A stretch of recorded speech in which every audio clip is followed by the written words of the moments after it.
लगातार हमारे मेयरों ने, हमारी सरकार जब से 2017 में योगी आदित्यनाथ जी महाराज उत्तर प्रदेश में और देश में आदरणीय नरेंद्र मोदी जी प्रधानमंत्री बने हैं, तब से लगातार कानपुर में विकास के लिए अतिरिक्त काम किया जा रहा है। तो बहन जी ने जो काम किया, भले शहर ने हमको मेयर नहीं मेयर दिया, लेकिन प्रदेश के अंदर मेरी जब भी सरकार बनी तो विकास दिखा है और उसी विकास के मुद्दे पे और हमारे यहाँ बहुजन समाज पार्टी एक मिशन है कि मुझे ऐसा लग रहा है कि कांग्रेस पार्टी ये चुनाव जीतने वाली है, क्योंकि मुझे कहते हुए कि कोई दुख नहीं हो रहा। बड़े ही शर्म की बात है कि आज कानपुर में सबसे ज्यादा भ्रष्टाचार कहीं है तो भाजपा के नगर निगम में है। इनका काम है किसी भी तरह जो पार्टी आगे बढ़ रही हो, जो अच्छा काम कर रही हो, भारतीय जनता पार्टी हो चाहे अन्य पार्टियां हो, ये किसी भी अच्छे व्यक्ति को आगे नहीं आने देना चाहते। जनता जनार्दन का जो फैसला था वो पहले था, लेकिन मौजूदा हालात में इतिहास लिखने जा रहा है, समाजवादी पार्टी का मेयर बनने जा रहा है। जहां तक इनके भ्रष्टाचार की बात है, ये लोग भ्रष्टाचार की बात करेंगे। जब अखिलेश यादव जी मुख्यमंत्री थे और गायत्री प्रजापति कैबिनेट मिनिस्टर आज तक भ्रष्टाचार में जेल में, वो बात करेंगे जिनके मनमोहन सिंह प्रधानमंत्री कुर्सी पर बैठे थे और उनके कैबिनेट मिनिस्टर सब जेल में थे, वो लोग बात करेंगे। हम बात कर रहे हैं हाउस टैक्स की, हम बात कर रहे हैं वाटर टैक्स की, हम ये सब बात नहीं कर रहे हैं कि योगी बुरे हैं, मोदी बुरे हैं, हमारा इससे कोई लेना देना नहीं। नमस्कार, आप देख रहे हैं निकाय चुनाव पर सबसे बड़ी कवरेज कौन कितना दमदार में हुआ, आपके साथ अमित गर्ग शुक्ला। आज हमारी टीम आ गई है कानपुर नगर। कानपुर नगर में निकाय चुनाव को लेकर क्या माहौल है, यहाँ की पब्लिक के मुद्दे क्या हैं, उनका मूड क्या है, समस्याएं क्या हैं, समाधान क्या है, मौजूदा मेयर ने क्या काम किया है, अपेक्षाएं क्या हैं, शिकायतें क्या हैं, तमाम मसलों पर बातचीत करेंगे। पूरी ऑडियंस हमारे साथ मौजूद है, हर पार्टी के प्रवक्ता भी हमारे साथ मौजूद हैं, विधायक भी मौजूद हैं, पूर्व विधायक भी मौजूद हैं। सभी से सवाल जवाब करेंगे और जानेंगे कि किनके दावों में कितना दम है। सवालों की शुरुआत मेथानी जी मैं आपसे ही करूंगा। भारतीय जनता पार्टी का कहना है कि ट्रिपल इंजन की सरकार हो जाएगी तो विकास बहुत अच्छा होगा, लेकिन कानपुर में तो लंबे समय से ट्रिपल इंजन की सरकार है, तो क्या कुछ आपकी उपलब्धियां हैं जिसको लेकर आप जनता के बीच में जा रहे हैं? देखिए, जब कानपुर की आबादी 27 लाख थी तो माननीय मुलायम सिंह जी उत्तर प्रदेश के मुख्यमंत्री थे। जब कानपुर की आबादी लगभग 30 से 32 लाख हुई, बहन जी भी यहाँ पर मुख्यमंत्री रही। इसके बाद जब 37 लाख से ज्यादा कानपुर की आबादी हुई तो माननीय अखिलेश यादव जी भी यहाँ पर मुख्यमंत्री उत्तर प्रदेश में थे। और जब आज 55 लाख से ज्यादा कानपुर की आबादी है और जिसमें पिछले लगातार हमारे मेयरों ने, हमारी सरकार जब से 2017 में योगी आदित्यनाथ जी महाराज उत्तर प्रदेश में और देश में आदरणीय नरेंद्र मोदी जी प्रधानमंत्री बने हैं, तब से लगातार कानपुर में विकास के लिए अतिरिक्त काम किया जा रहा है। वरना कानपुर को मात्र तुष्टीकरण और वोट बैंक की राजनीति की भेंट चढ़ा दिया गया था। आज कानपुर में चाहे रेलवे लाइन को हटाने की बात जाम की हो, वो संतुति हो गई है, चाहे ओवर ब्रिजेस की बात हो, वो संतुतियां हो गई। कई ओवर ब्रिज बन गए हैं, दादानगर समानांतर ओवर ब्रिज भी बन रहा है। इसके अलावा रोजगार के लिए 10,200 से ज्यादा नौजवान लड़के लड़कियों को रोजगार के यहाँ मेले के माध्यम से एम्प्लॉयमेंट ऑफिस से रोजगार भी दिया गया है। ITI से भी 450 सर्टिफाइड बच्चों को रोजगार दिया गया है। घरेलू महिलाओं को भी रोजगार में काम किया गया है। जहां तक साफ सफाई की बात है, इस पे भी युद्ध स्तर पे काम किया गया है। और भी चूंकि पब्लिक जैसे बढ़ती जा रही है, आज 55 लाख की आबादी जैसे मैंने कहा, तो उसमें अभी और अधिक संसाधन की लगातार आवश्यकता ये पड़ती ही रहेगी। सुरेंद्र जी, आपने विकास की लंबी फहरिस्त गिना दी है, हम पूछेंगे पब्लिक से कि पब्लिक क्या इस पर मुहर लगाती है क्या, लेकिन रजनीश जी मैं आऊंगा आपके पास। रजनीश जी, 2022 के विधानसभा चुनाव में कानपुर से पूरी तरीके से सफाया हो गया बीएसपी का। 5 बार मेयर का चुनाव हुआ, एक भी बार बीएसपी की जीत नहीं हुई। इस बार क्यों ये माना जाए कि बीएसपी के दावों में दम है और बीएसपी प्रत्याशी की जीत हो रही? देखिए, वैसे हमारे यहाँ जो मुख्यमंत्री बहन कुमारी मायावती जी हैं, उन्होंने विकास कराया है। कानपुर का गंगा बैराज अगर उन्होंने बनवाया तो अपने टाइम में ही उन्होंने बालू घाट के पुल का भी वो प्रस्ताव बनाया था। जो इस भारतीय जनता पार्टी सरकार में डिप्टी CM है, यही उस समय सांसद थे, इन्हीं टाइम प्रस्ताव बना। वो बहन जी ने जो काम किया, भले शहर ने हमको नहीं मेयर दिया, लेकिन प्रदेश के अंदर मेरी जब भी सरकार बनी तो विकास दिखा है और उसी विकास के मुद्दे पे और हमारे यहाँ बहुजन समाज पार्टी एक मिशन लेके चलते हैं कि लोगों के साथ शहर में आज जो छुट्टा सुअर घूम रहे हैं, छुट्टा जानवर घूम रहे हैं, 2 दुर्घटनाएं हो रही, रोज दुनिया भर का न लॉ एंड ऑर्डर है न कुछ है। इसीलिए आज की तारीफ आम जनता। सारे मुद्दे तो रजनीश जी आप विधानसभा चुनाव में भी उठाते रहे और इससे पहले की निकाय चुनाव में भी उठाते ही रहे होंगे, उसके बावजूद पब्लिक यकीन नहीं कर पा रही। ठीक है, करिश्मा जी, कांग्रेस पार्टी इस बार निकाय चुनाव में अपने आप को कानपुर में कहां देख पा रही? कि मुझे ऐसा लग रहा है कि कांग्रेस पार्टी ये चुनाव जीतने वाली है, क्योंकि मुझे कहते हुए कि कोई दुख नहीं हो रहा। बड़े ही शर्म की बात है कि आज कानपुर में सबसे ज्यादा भ्रष्टाचार कहीं है तो भाजपा के नगर निगम में है। हाँ, बोलना है कि जिस तरह भ्रष्टाचार फैला हुआ है उससे हम सब वाकिफ हैं। दूसरी चीज, विकास की नदियां बहाने की बात हुई थी, नदियां नाले की बह रही है, कूड़े की बह रही है। पनकी चले जाइए, आदरणीय हमारे विधायक जी यहाँ खड़े हैं भाजपा के, A to Z पनकी में कूड़े का पहाड़ दिन पर दिन बढ़ता जा रहा है। लोग 50 रुपए सफाई के देते थे, आज 100 रुपए दे रहे हैं, फिर भी कानपुर में सफाई नहीं हो रही। डेंगू मलेरिया जैसी बीमारियां फैल रही हैं। मैं पूछना चाहूंगी, कौन से नए सरकारी विद्यालय बनाए गए, कौन से हमारे सरकारी अस्पताल बनाए? सवाल बहुत लंबे लंबे हो गए। सुरेंद्र जी, करप्शन वाला मुद्दा मैं आऊंगा आपके पास। इसके अलावा जाम का जाम है, पानी की समस्या है, बिजली की समस्या है, कहना है करिश्मा जी का। मदन लाल जी, आम आदमी पार्टी अपने आप को देख पा रही है क्या कानपुर नगर निगम चुनाव में? खास तौर से अभी दिल्ली में जो कुछ हुआ, कट्टर ईमानदार दो मंत्री जेल में, उसके बाद देखिए ये प्लांट करके सब किया जा रहा है।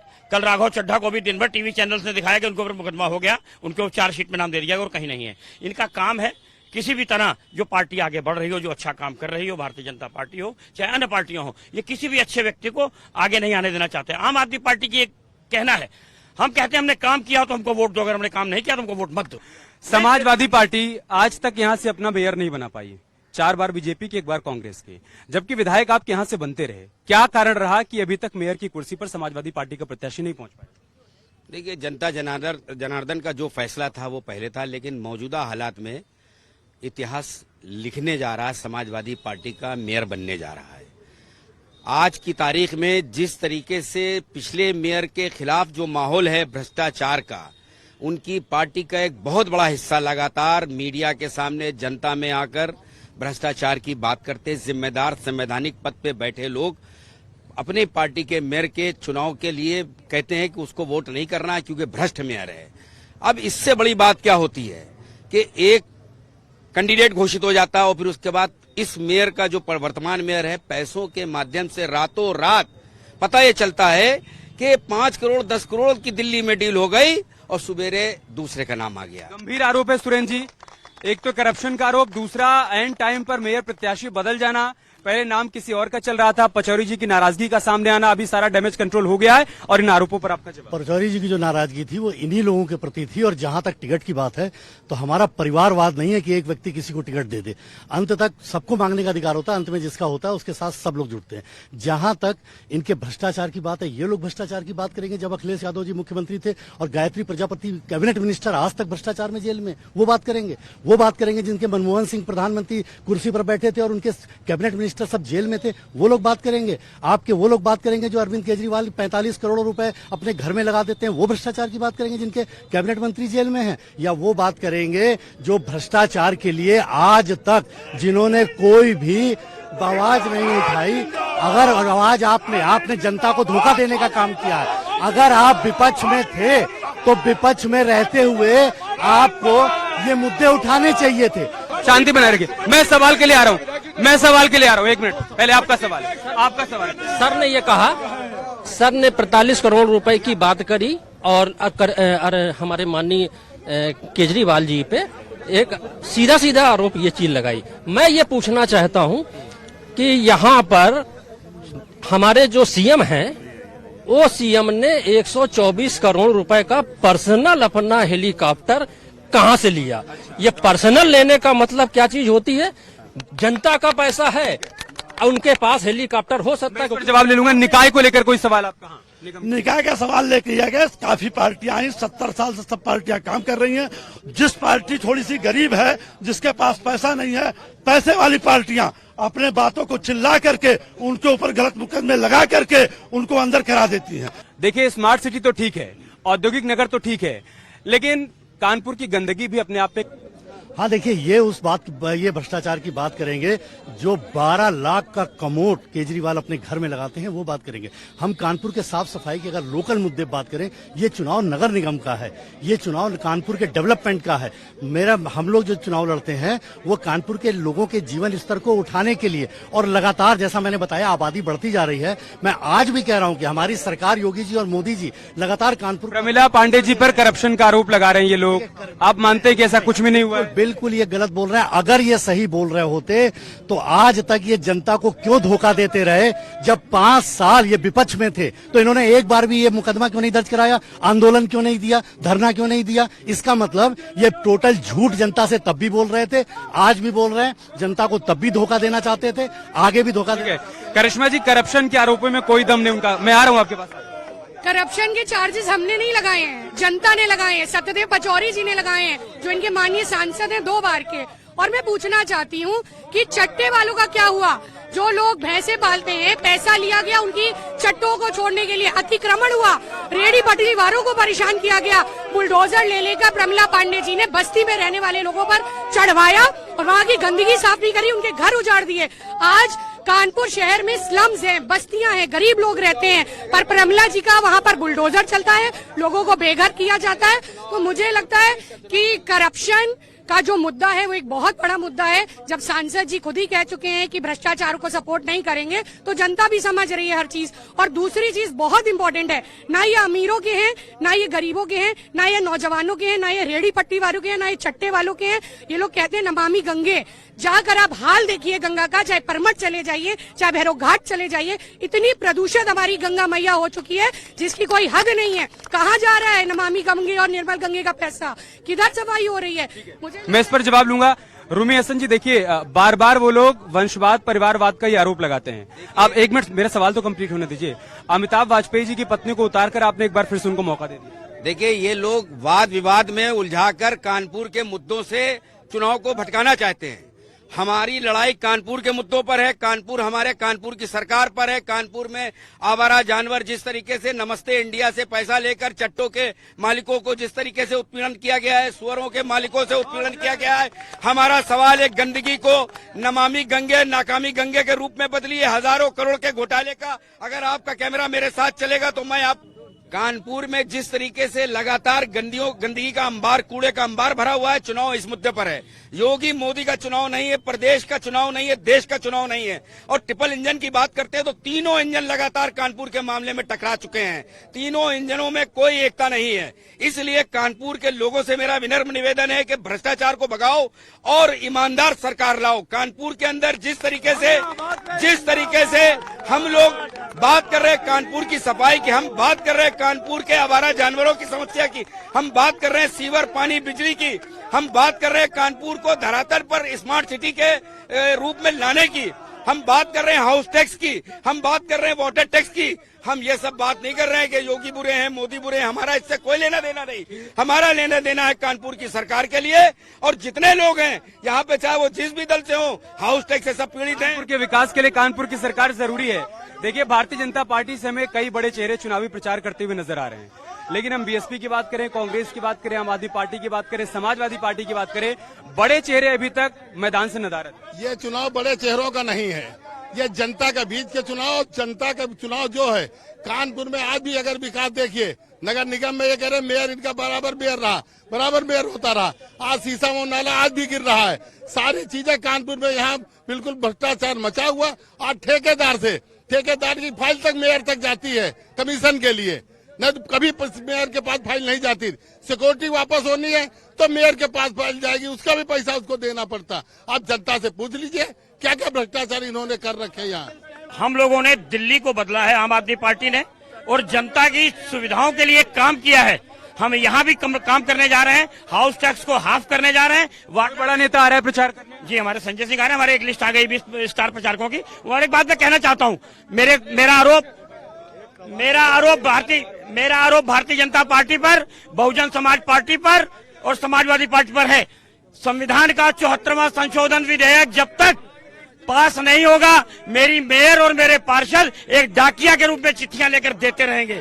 मैथानी जी, इन सारे आरोपों को आप जवाब दीजिए, लेकिन साथ ही साथ एक सवाल ये भी है कि हर बार घूम फिरकर ब्राह्मण चेहरा या सवर्ण चेहरा ही क्यों मिलता है सभी दलों को कानपुर के लिए? नहीं, देखिए, ये तो पार्टी तय कर लेती है, कोई भी चेहरा हो सकता है। हमारे यहाँ जाति, धर्म, क्षेत्र, भाषा भाषी के आधार पर टिकट नहीं होता। और जहां तक आपने देखा कि आपके चैनल में रिकॉर्ड हो गया है कि सपा की साइकिल तो पंचर हो गई है, आप पार्टी ने कांग्रेस को समर्थन दे दिया। आपने अभी उनके प्रवक्ता की बात सुनी होगी। और बहन जी का तो खैर ठीक है, बहन जी तो अच्छी व्यक्ति हैं। और जहां तक हमारी बात है कि कानपुर के लिए आप हमसे पूछिए कि कानपुर के लिए स्वास्थ्य सेवाओं के लिए क्या हुआ, रोजगार के लिए क्या हुआ, निःशुल्क राशन बंटने पर क्या हुआ, रेहड़ी पटरियों के लिए हमने क्या किया। सारे कानपुर में जिस प्रकार से यहाँ की आबादी है, लगातार मैं आज आपसे कह रहा हूँ, इसको फिर 5 साल बाद देखिएगा, हमको और अधिक बजट लगातार कानपुर के लिए चाहिए होगा, जो हमारे मुख्यमंत्री जी योगी जी दे रहे हैं, मोदी जी दे रहे हैं। और ये कानपुर नए कैलिबर में आपको कानपुर मिलेगा, जिसमें साफ सफाई से लेके नाला नाली सड़क, और हम सब लोग अपनी सरकार से डेवलपमेंट को कानपुर में लाने के लिए और नए कानपुर को बनाने के लिए संकल्पबद्ध हैं, जिसको हम पूरा करेंगे। पब्लिक का सवाल ले लेते हैं। देखिए, शिक्षा, स्वास्थ्य, रोजगार, हर दिशा में काम हुआ है, दावा है विधायक जी। कानपुर में सबसे बड़ी समस्या हाउस टैक्स की है। हाउस टैक्स उल्टे सीधे, जिसके आ रहे थे 1,000 उसके हो गए 10,000।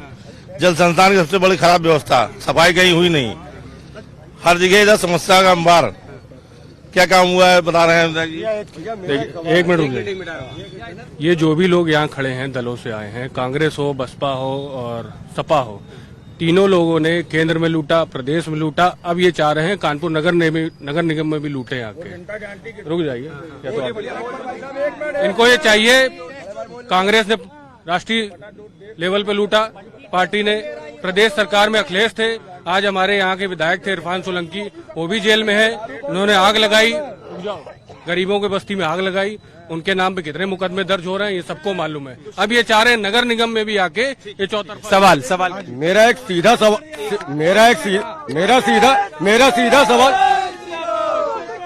सीधा सवाल भारतीय जनता पार्टी के विधायक से है। इन्होंने 2019 में चुनाव लड़ा और इन्होंने एक वादा किया कि श्रमिक कॉलोनी का मालिकाना हक दिलवाएंगे, सार्वजनिक मंच से कहा। और 2000 सवाल न करे क्या? श्रमिक कॉलोनी मैं सवाल करूं, मैं हाँ बता, पूरी कर लेने दीजिए भाई। मैं वही रहता हूँ। उसके बाद 2022 में भी उन्होंने वादा किया और एक शब्द इन्होंने सदन में इसका नहीं उठाया। और दूसरी चीज, ये श्रमिक कॉलोनी में खुद रहते थे विधायक जी। अब विधायक जी सवाल आ गया आपका, श्रमिक कॉलोनी, विधायक जी श्रमिक कॉलोनी। देखिए, श्रमिक कॉलोनी का इनको ज्ञान का अभाव है, कम से कम ज्ञानवर्धन करना चाहिए। सदन में मेरे द्वारा उठाया गया, सदन के मिनट्स में नोट है, उसका वीडियो वायरल हुआ है और वहां पे माननीय मुख्यमंत्री जी से भी आग्रह किया, उसकी कमेटी बन गई है। कमेटी की रिपोर्ट शासन को लंबित है। विजयनगर की जो कॉलोनी है, लेबर श्रम कॉलोनी है, उसको तो मैंने यहाँ से करा दिया फ्री कि जो चाहे उसको खरीद सकते हैं। कैंप लगा, इन लोगों ने साजिश करके उस कैंप को खुलवा दिया। अब शास्त्री नगर लेबर कॉलोनी, पूरी जिम्मेदारी से कहता हूं मैं, पूरी जिम्मेदारी से, कि सदन का उपयोग करके माननीय मुख्यमंत्री से आग्रह करके इसके निस्तारण का प्रयास तो मैं करूंगा ही करूंगा। मैं आगे निस्तारण करेंगे। रूमी हसन जी, हाउस टैक्स हाफ, एक मिनट आ गया आपका सवाल, जवाब आ गया। House tax half, water tax माफ, कैसे हो पाए? देखिए, हमारे सबसे प्रमुख मुद्दों में यह है कि वाटर टैक्स माफ, हाउस टैक्स हाफ, पहली बात। दूसरी बात यह है कि हमारे यहाँ के जितने भी कानपुर महानगर की जितनी समस्याएं हैं, कोई भी सरकार की कल्याणकारी योजना जब नगर निगम में आती है, 15 वित्त आयोग के चूंकि अध्यक्ष होता मेयर, बिना टैक्स के, बिना सुविधा शुल्क के कोई फाइल पास नहीं होती। आउटसोर्सिंग के 10,000, जितने भी 10,000 लोगों की भर्ती की बात आई है, अगर आप उनसे फर्दन अगर इन पर्सन अगर आप इंटरव्यू लेंगे तो 50,000 रुपए प्रति व्यक्ति ने रिश्वत दी और 8,000 रुपए महीने की नौकरी लगी है। अब उस टैक्स का नाम कानपुर के लोगों ने जो रखा वो सुनने में आ रहा आपको।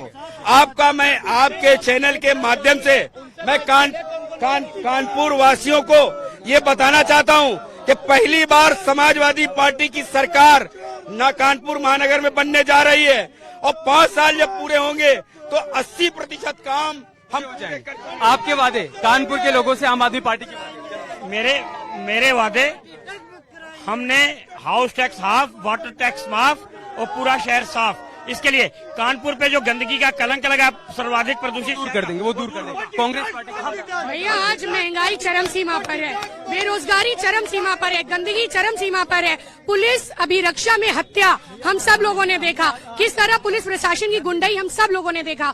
कांग्रेस पार्टी को पिछले चुनाव में 3 लाख वोट मिला था और इस बार कांग्रेस की सीधी टक्कर भाजपा से हो रही है और कांग्रेस का मेयर प्रत्याशी जीतने वाला। बीएसपी के वादे कानपुर की जनता से, कानपुर के वादे, ये पहली बात तो भ्रष्टाचार मुक्त नगर निगम होएगा। जो यहाँ के नाले गंगा में गिर रहे हैं, हमारी माँ गंगा को, उनको स्वच्छ किया जाए। अरबों रुपया रख के इस भारतीय जनता पार्टी की सरकार में जिसको खा गए उसको रोका जाएगा, नालों को रोक के यहाँ का विकास कराया जाएगा, जो घूसखोरी है उसको बंद किया जाएगा। थाने जी आगे क्या क्या? देखिए, कानपुर को हम लोग बिल्कुल यूनिक कानपुर बनाएंगे और जिस प्रकार से मोदी जी और योगी जी से तमाम योजनाएं लेकर के आ रहे हैं उसको कानपुर के धरातल पर पूरी जिम्मेदारी के साथ विधायक करके देंगे। आप पार्टी ने समर्थन कांग्रेस को दे दिया है और मैं मानता हूं कि कांग्रेस हमसे सीधी टक्कर पे लड़ रही है, कांग्रेस हमसे लड़ रही है, समाजवादी पार्टी कहीं भी नहीं है। बीजेपी और कांग्रेस की लड़ाई है। पब्लिक का मूड क्या है, पब्लिक के मुद्दे क्या है, इस प्रोग्राम के जरिए हमने आपको ये बताने की कोशिश की। आप देखिए 11 मई को मतदान होगा, उसके बाद 13 मई को जब नतीजे आएंगे उसके बाद ही तय होगा कि कानपुर की जनता किसे अपना मेयर चुनती है। हमारा ये प्रोग्राम यहीं पर समाप्त होगा। चलेंगे किसी और नगर निगम, बताएंगे वहां का सूरत हाल। नमस्कार।